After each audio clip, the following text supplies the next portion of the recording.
सुप्रभात। तू मुझे देखे ना देखे, मैं तुझे देखा करूं। ये हमारी आध्यात्मिक आज की चर्चा का विषय। तू मुझे देखे ना देखे, मैं तुझे देखा करूं।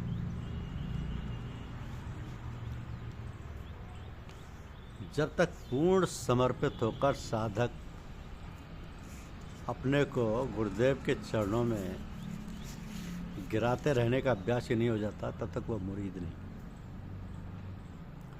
मुरीद के माने मुर्दे से। इसलिए हमें सदैव ये कहते रहने, प्रार्थना करते रहने का अभ्यास करते रहना चाहिए कि हे मालिक, मैं जैसा हूँ वैसा हूँ, तेरे चरणों में पड़ा हूँ। तू जो चाहे सो कर, मैं तो किसी काबिल नहीं। श्री गुरु पद नख मनियन ज्योति, सुमिरत दिव्य दृष्टि ही होती। दलन मोह तमसो सुप्रकाशु, बड़े भाग और आवही जासु। उगरई विमल विलोचन लीके, मिटई दोष दुख भवर जिंदगी।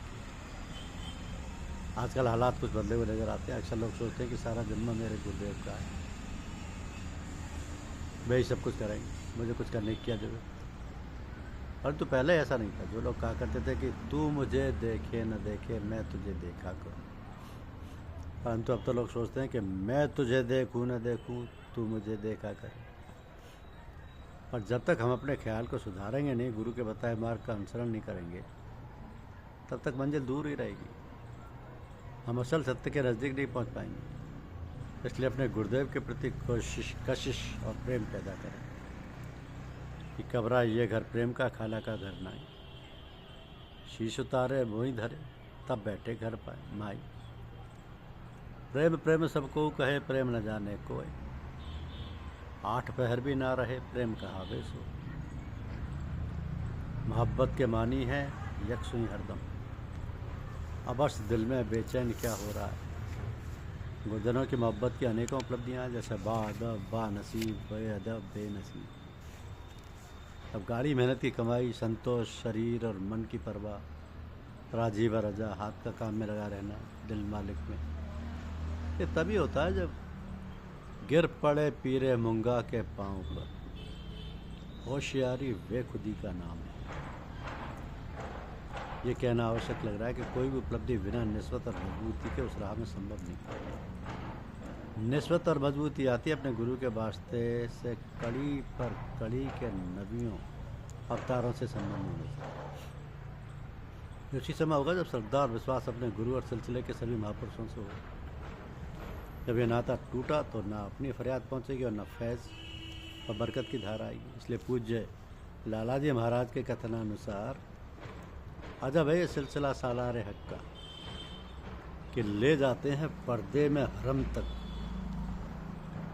परमपिता परमेश्वर और गुरु भिन्न भिन्न नहीं है, क्योंकि जब सभी ईश्वरीय गुण प्राणी में अवतरित हो जाते हैं, तभी वो सच्चा गुरु अथवा सदगुरु कहलाने योग्य होता है। यद्यपि गुरु ईश्वर नहीं है, किंतु वह ईश्वरीय शक्तियों में ईश्वर से किसी माने में कम नहीं है। ऐसे महान गुरु में श्रद्धा और विश्वास लाना प्राणी के लिए सभी प्रकार से कल्याणकारी है।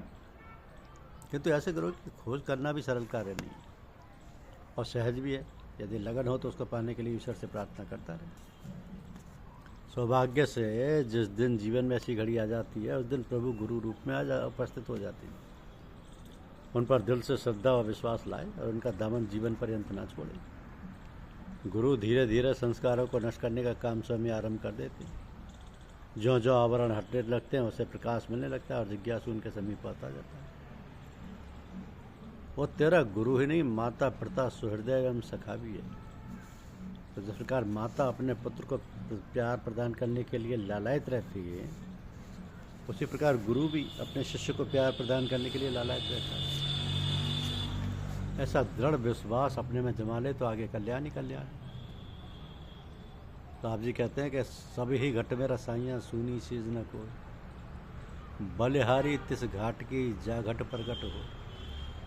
तो परमपिता परमात्मा तो सब जगह में व्याप्त है, कोई भी वस्तु उससे खाली नहीं है। वो कहीं गुप्त है, कहीं प्रकट है, किंतु जहाँ पूरी तौर से प्रकट है, जहाँ पर वस्तु कहीं ढूंढे कहीं कहीं भी दावे हाथ। क्या कबीर तब पाइए जब भेदी लीजिए साथ।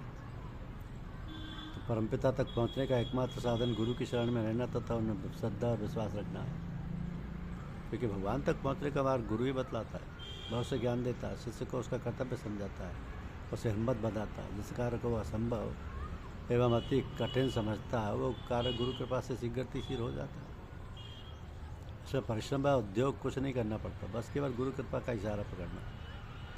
उसमें करना धरना कुछ भी नहीं, केवल गुरु का आश्रय लेना, और बिना इसके चाहे कितनी भी मेहनत करो ना आज तक किसी का काम पूरा हुआ और ना ही आगे हो सकता, ये निश्चय ही समझ लो। तो संत का जीवन बुद्धि, ज्ञान और अनुभव से संचालित है। जो बुद्धिमान, विवेकी और सदाचारी है वही इस पद को प्राप्त करते हैं। ऐसे संत का जीवन विश्व की स्वार्थहीन सेवा करने के लिए होता है। धन्य उनके भाग्य जिनको ऐसे संतों के दर्शन मिल जाए। इनकी यथासंभव छानबीन कर अपनी तुच्छ बुद्धि के अनुसार जो कुछ संभव हो देखभाल करना, और जब किसी पर विश्वास आ जाए और उसके सत्संग से आनंद प्राप्त हो जाए, मन की चंचलता नष्ट हो जाए तथा शांति मिलने लगे, तब बिना सोचे समझे अपने को उनके हवाले कर जो उपदेश व आज्ञा मिले उसको श्रद्धा एवं विश्वास के साथ पालन करते चलें, क्योंकि सब जगह मौजूद है पर नजर आता नहीं। काबिल मुर्शिद बिना कोई उसे पाता नहीं। साधना का आरंभ श्रद्धा एवं विश्वास से होता है। गुरु के प्रति श्रद्धा और उसके बताए हुए साधन पर विश्वास करने पर ही शिष्य उन्नति कर सकता है, क्योंकि जिस काम में विश्वास ना हो उसमें मन साथ नहीं देता। इसलिए विश्वास लाने, ईश्वर व गुरु में श्रद्धा बढ़ाने का प्रयत्न करना साधक का प्रथम कर्तव्य है। जिस प्रकार बच्चा अपने माता पिता एवं गुरुजनों की बात बिना विचारे मान लेता है और उस पर पूर्ण विश्वास ले आता है, ऐसी बुद्धि साधक के लिए श्रेष्ठ मानी जाती है, और ऐसे विश्वासी साधक की शीघ्र उन्नति करते हैं। तो साधक को केवल एक बात की ज़रूरत है कि वो अपने गुरु में श्रद्धा उत्पन्न कर ले, फिर तो आगे के सारे काम अपने आप होते जाएंगे। और ये काम हमें स्वयं करना होगा, शेष हमारे कल्याण के कार्य भगवान करेंगे। तो भाई गुरु में मार्गदर्शक बनकर हमें सही मार्ग दिखाएंगे और सहायता देते हुए निज धाम तक पहुंचाएंगे। ऐसा उनका नियम है। श्रद्धा के लिए केवल दो काम करने होते हैं। पहला काम महापुरुषों का सत्संग और दूसरा काम संतों की बाणी और उनके जीवन चरित्र आदि का अध्ययन। इनके द्वारा ही अंतर में शक्ति जागृत होगी, जिससे उसके गुण दोष समझने लगते हैं और उसी से अपना कर्तव्य ज्ञान होता है। ऐसी अपनी कमजोरी समझ में आती उसकी श्रद्धा बलवती होती है और वह संसारी दलदल से बाहर निकलने के लिए व्याकुल होने लगता है। तभी सद्गुरु से मिलन संभव हो जाता है। तो यदि आप में श्रद्धा विश्वास है तब तो आपको शांति अवश्य मिलेगी। सद्गुरु में विश्वास रखकर उनकी मौज को निहारते हुए प्रेम व उमंग सहित भक्ति करते जाना चाहिए। गुरु स्वयं संस्कारों को धीरे धीरे काट कर रास्ता साफ करते हुए एक दिन परमपिता परमात्मा से अवश्य मिला देंगे। ये दृढ़ विश्वास हमेशा याद रखिए। बने तो सद्गुरु से बने, नहीं बिगड़े भरपूर। धन्यवाद। यूट्यूब चैनल को लाइक और सब्सक्राइब अवश्य कीजिए। शुक्रिया।